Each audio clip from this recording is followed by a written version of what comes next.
और आइए अब देखेंगे सत्य और तथ्य। कंगना रनौत और कृति सेनन के बीच आजकल एक विज्ञापन को लेकर ठनी हुई है। वजह है उस एड में कृति सेनन के कपड़े। कंगना ने कपड़ों पर आपत्ति जताई तो देश में इस पर एक विमर्श चल पड़ा। धीरे धीरे अब इस मुद्दे ने पॉलिटिकल रंग भी ले लिया, क्योंकि राहुल गांधी भी कृति के कपड़ों के समर्थन में आ गए हैं। सबसे पहले विवाद समझ लीजिए। कृति सेनन ने जिस विज्ञापन में काम किया उसकी स्क्रिप्ट राखी के त्योहार के इर्द गिर्द है। विज्ञापन में कृति हैं, उनका भाई के रोल में एक एक्टर दिख रहे हैं। कंगना को आपत्ति है कृति ने राखी के मौके पर कपड़े अप्रोप्रिएट नहीं पहने, यानी ठीक वाले नहीं पहने। कंगना ने कृति के कपड़ों की तुलना अंडरगारमेंट से कर डाली। कृति ने भी जवाब दे दिया। उन्होंने कहा कि त्योहार पर कपड़े नहीं, भावनाएं मायने रखती हैं। सही बात है। इसके बाद सीन में राहुल गांधी आते हैं। उन्होंने कहा महिलाएं क्या पहनती हैं, क्या करती हैं, कहां जाती हैं, ये उसकी चॉइस है। चॉइस महज एक शब्द नहीं बल्कि दो धारी तलवार है। सोचिए, क्या चॉइस के नाम पर मंदिरों में हम कुछ भी पहनकर जा सकते हैं? मंदिर छोड़िए, क्या अदालत में काले कोट के बजाय नाइट सूट पहनकर जाया जा सकता है वकील द्वारा? क्या डॉक्टर हाफ पैंट में दिखाई देते हैं? ह्यूमंस और एनिमल्स में सबसे बड़ा फर्क यही है। इंसानों को मर्यादा का एहसास होता है, सलीका आता है, हमें रिश्तों में फर्क का पता है। लेकिन जानवरों को ईश्वर ने ये खूबियां नहीं दी है, उन्हें रिश्तों में फर्क करना नहीं आता है। चॉइस के नाम पर क्या हमें ये वाली जीवन शैली मंजूर है? कृति सेनन, तो क्या इस दुनिया की हर महिला को अधिकार है कि वो अपनी मर्जी के कपड़े पहने, खाए, घूमे या जो भी काम करे, लेकिन अधिकार अपने साथ कुछ जिम्मेदारियां भी लेकर आते हैं, यानी जिम्मेदारियों का भार लाती हैं।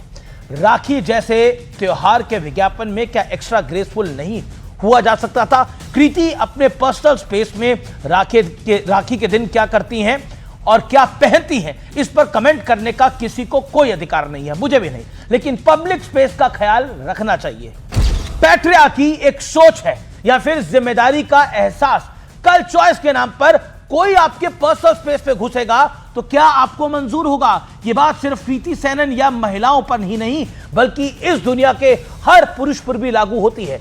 इन अप्रोप्रिएट बिहेवियर किसी को अलाउ नहीं होना चाहिए, क्योंकि सबको चॉइस के नाम पर खुला छोड़ दिया तो क्योस बच जाएगा, अराजकता आ जाएगी। इसलिए नियम और कायदे बने हैं। जिस चॉइस शब्द का इस्तेमाल राहुल गांधी ने किया, उन राहुल गांधी को बताना चाहिए कि क्या हिजाब और बुर्का पहनना चॉइस होनी चाहिए या फिर बंदिश? 3 तलाक भी चॉइस का ही हिस्सा था क्या? सवाल है, क्योंकि कांग्रेस तो 3 तलाक खत्म करने के खिलाफ थी। राहुल गांधी के पास भी चॉइस थी कि वो मनुस्मृति को ईमानदारी से कोट करें। मनुस्मृति का श्लोक कहता है, जहां नारी का सम्मान और पूजा होती है वहां देवताओं का वास होता है।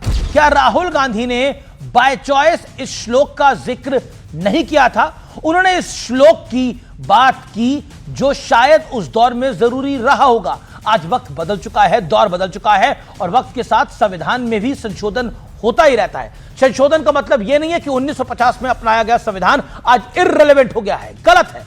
बाय चॉइस जो हमला उन्होंने मनुस्मृति पे किया, क्या वैसी आपत्ति वो किसी और धार्मिक ग्रंथ या किसी बात पर भी जता सकते हैं? या फिर ये चॉइस वाला लेक्चर सिर्फ एक धर्म के लिए सुरक्षित रखा गया है? क्योंकि उनके दौर में तो मेहरम को भी मान्यता हासिल थी, हिजाब की वकालत करने वाली कांग्रेस, और आज एक कथित इनअप्रोप्रिएट ड्रेस का समर्थन कर रही है।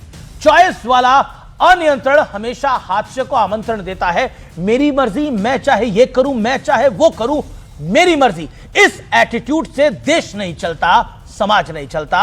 और यह बात कृति सेनन, राहुल गांधी, कंगना रनौत, आपको, मुझे, हम सबको समझ लेनी चाहिए। यह सबसे जरूरी बात है और यही सत्य है और यही तथ्य है। नमस्कार।